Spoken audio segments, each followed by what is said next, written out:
Hello friends, जय माँ बगला मुझे से। पहले की वीडियो बहुत बड़ी हो गई थी। अभी मैं एक बात बताती हूँ।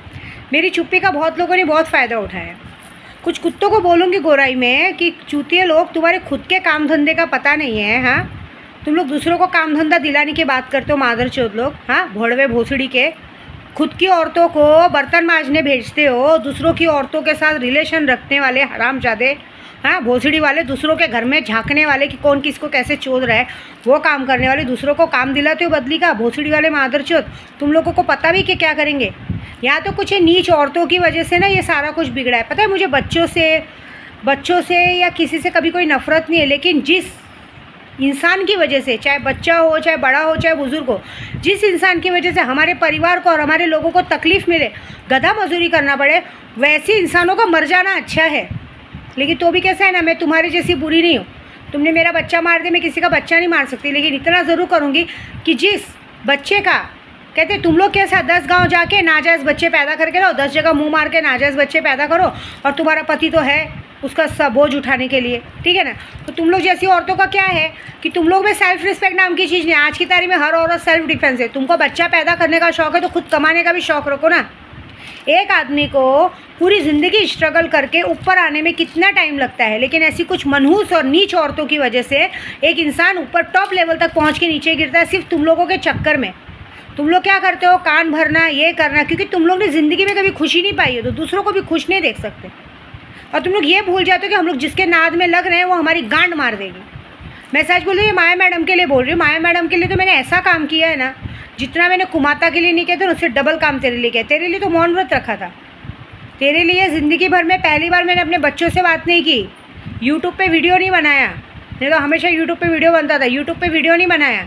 अपने पति से बात नहीं की, बस क्योंकि तेरी जैसी रांडों को इस तरह की दुनिया के, तेरी जैसी बहुत सारी माया मैडम फिरती है जो पति के साथ उनको और भतार की आदत होती है। उनके गांड में, उनके भोसड़े में इतनी खुजली रहती है कि उनके एक आदमी से उनका भरता ही नहीं है। तो तुम जैसी औरतों को, सिर्फ तुझे ही नहीं, तुम जैसी सारी औरतों को बराबर करने के लिए विद्या देवी ने प्रण लिया। माँ हूँ ना मैं, माँ होने के नाते तुम जैसे को बराबर करना काम है। तेरे लिए तो मैंने वो काम किया है कि मैंने भगवान से एक ही बात बोला, जैसे इन लोगों ने मेरी सबसे प्यारी चीज़ पे, सबसे प्यारी चीज़ को छीनने की कोशिश की, तकलीफ़ देने की कोशिश की, इनकी भी सबसे प्यारी चीज़ छीन लेना। अब इनकी सबसे प्यारी चीज़ जो है मुझे पता नहीं, कुछ भी हो, तुम्हारी सबसे प्यारी चीज़ पता नहीं क्या है, भगवान जाने। तुम्हारे भाई का सत्यानाश हो, तुम्हारे भाई को ज़िंदगी भर लकवा मार के एक जगह पड़ा रहे। तुम्हारा ससुर हो, तुम्हारी जो माँ जो तुम्हारा इस गलत काम में साथ देते वो लकवा पाड़ के पड़ी रहे। तुम्हारा यार, कहते ना, तुमको एक पता है, ये जिसके लिए मैं बोल रही हूँ ना यूट्यूब पे आपको सबको, तो ये औरत इतनी बेशरम है, इतनी बेशरम है। ये जहाँ रहती है ना, जहाँ रह के जहाँ तक जाती है ना, वो सब मेरा वीडियो देखते हैं। अभी देखना, सब मेरा वीडियो देखेंगे, सब इस पर थू थू करते हैं। लेकिन असली प्यार तो इस महारानी ने किया है। इसको इतना प्यार का है कि बाप पड़ा ना भैया मेरा या रुपया, मतलब इसको पूरी दुनिया गाली दे दे, कुछ भी बोल दे, लेकिन इसको अपने यार से मिलने जाना है। भले पति को टाइम पे खाना देना है नहीं देना, कुछ एक बार दूसरी औरत होगी ना तो वो छोड़ देगी, दूसरी औरत तो वो जगह ही छोड़ देगी, वहाँ रहना ही छोड़ देगी कि ये जगह रहना ही नहीं है। लेकिन ये इतनी नीचे है कि इसे दुनिया से, किसी से कोई लेना देना नहीं। मतलब होता है ना एक नीच, मतलब कोई क्या बोलता है मुझे मतलब नहीं, मुझे बस अपने प्यार से मतलब है, और दुनिया के सामने दिखाने की मैं ऐसी हूँ। तेरा तो वो हाल होगा ना कि तुझे जिस यार के लिए तूने पूरी दुनिया से पंगा लिया है ना, विद्या देवी से पंगा लिया है ना, वो तेरा यार ही जाएगा। देख, मुझे तेरे में कोई इंटरेस्ट नहीं है। मेरा सिर्फ एक ही गुस्सा है कि तुम लोगों की वजह से हमारे लोगों को तकलीफ़ हुई है, हमारे परिवार तक तकलीफ़ आने की कोशिश करते। एक इंसान को, मैं अपने बच्चों को, और जहाँ तक अपने पति को जानते हैं, आज से 6 सालों से मैंने फूलों के जैसा हाथ पे रखा है। नंगे पैर विद्या देवी घूमती है मंदिर उनको सुख से रखने के लिए, और तुम जैसी रांडों की वजह से वो इंसान भिखारियों की ज़िंदगी जी रहे। क्यों? 2-2, 4-4 गाड़ियों का मालिक होके इंसान बदली पे जाता है, तुम जैसी भोसड़ी वाले लोग की वजह से। क्योंकि तुमको क्या है, तुम्हारा आदमी जब तक बाहर जाएगा नहीं तो तुम गांड मरवाने तब तक जाओगी कैसे?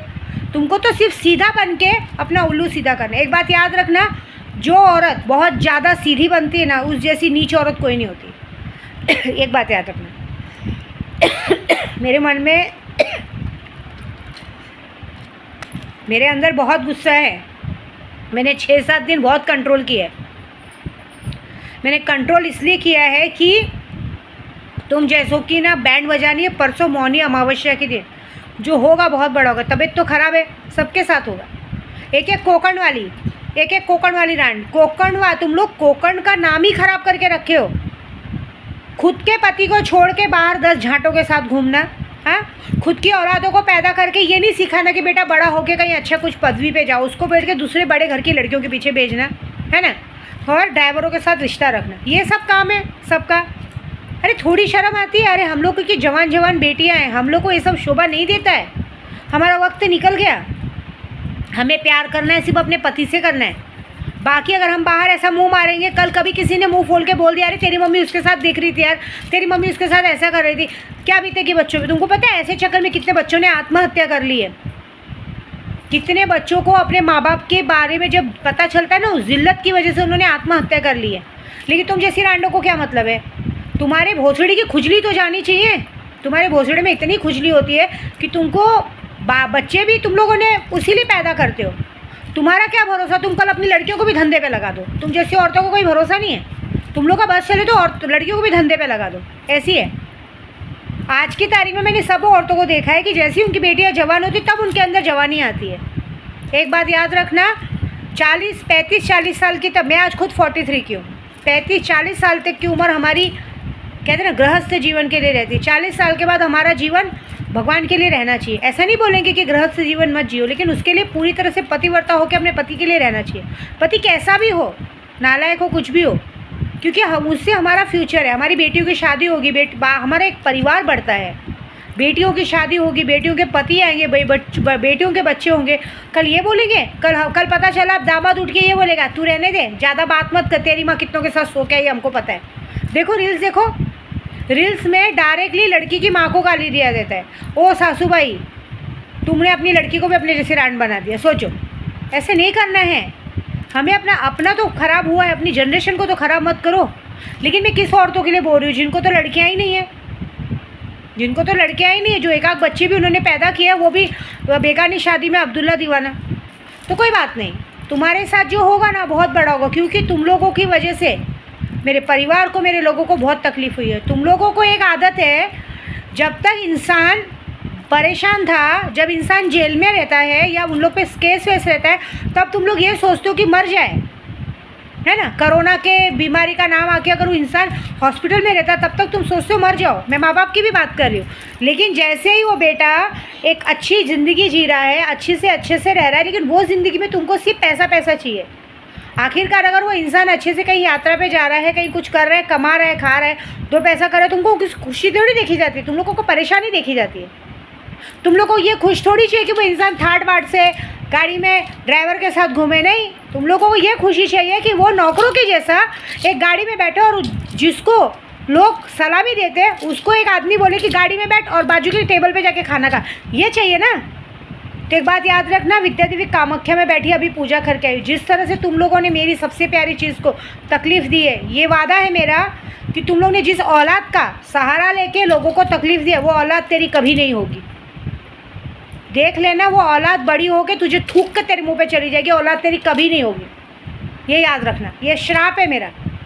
जिस कारण की वजह से तुम लोगों ने लोगों को तकलीफ़ दी, वो कारण ही एक वक्त आएगा कि तुम्हारे शरीर पे कीड़े पड़ेंगे और साफ़ करने वाला कोई नहीं मिलेगा। लोगों से भीख मांग मांग के थक जाओगे, कुछ नहीं मिलेगा। मेरे बच्चे मैंने पैदा किए ना, मेरे पति से तलाक हो गया ना, मैं खुद इंडिपेंडेंट औरत कमा के उन लोगों को खिलाती हूँ। तुम्हारे जैसी रांडों के जैसी नहीं कि बच्चा पैदा खुद करने का गांड में दम है ना, खुद कमाओ और खिलाओ, दूसरों की बातें सुननी नहीं पड़ेगी। लेकिन तुम्हारी वजह से लोगों, पहली बार मैंने एक पनौती औरत को ऐसी देखा है कि जिसकी वजह से उसका आदमी टॉप लेवल तक जाके नीचे गिर रहा है। क्यों? क्योंकि महान जी ने डेली अपनी माँ से कभी शमशान की राख मंगाई जा रही, कभी ये मंगाई जा रही। एक बात याद रखना, परसों मौनी अमावस्या के दिन तुम लोग के साथ जो होगा बहुत बड़ा होगा, क्योंकि मैंने तो सीधी बात करी है। जिसने जो किया उसकी गलती की सज़ा मिलेगी। सिर्फ तुम्हारी नहीं, तुम्हारे जैसी इस दुनिया में जितनी भी माएँ मैडम लोग हैं, मैंने पूजा में ही बोला, ये इस दुनिया में सिर्फ एक नहीं, माँ सबको सुधारना है। तुम्हारी जैसी औरतों की वजह से लड़कियों का रेप होता है, छोटी छोटी बच्चियों का रेप होता है। तुम्हारी जैसी औरतें खुद छोटे अच्छे घर की लड़कियों को धंधे पे लगाती हैं। तुम्हारी जैसी औरतों का रहना ही मुश्किल है। कहते हैं ना, हर जगह आदमी गलत नहीं होता, औरतें ही गलत होती हैं, औरतें ही काल होती हैं। और तुम्हारा और तुम्हारे साथ देने वालों का विद्या देवी जो हाल करेगी ना, वो बहुत बड़ा करेगी और बहुत घिनौना। बस वेट करो क्या होने वाला है। परसों मौनी अमावस्या के दिन ज़िंदगी हमेशा के लिए चुप हो जाएगी। और ये शायद देखो, मैं तुम्हारी जैसी गंदी नहीं हूँ कि मैं तुम्हारे जैसा बच्चों को मार दूँ, लेकिन इतना श्राप जरूर दूंगी कि जिस औलाद का, जिस लोगों का सहारा लेके तुमने लोगों को बेवकूफ़ बनाया है, वही औलाद तुम्हारे लिए निकम्मी निकलेगी, तुमको नाकारा निकलेगी। वही औलाद तुम्हारी कहते ना कोख पे लात मार के निकल जाएगी, बोलेगी तेरी जैसी रांडों के साथ रहने से अच्छा मैं धंधे वाले के साथ रहना अच्छा पसंद करूँगा। ये मेरा वादा है, लिख के लेना ये लफ्ज़ अगर तेरे बेटे ने तेरे मुंह पे नहीं बोला उस दिन विद्यादेवी को याद रखना, क्योंकि विद्यादेवी जिंदा रहेगी और मेरे को याद आएगा तब देखना। तेरे बेटे ने अगर तेरे मुंह पे थूक कर अब नहीं गया तो मेरा नाम बदल देना, ठीक है।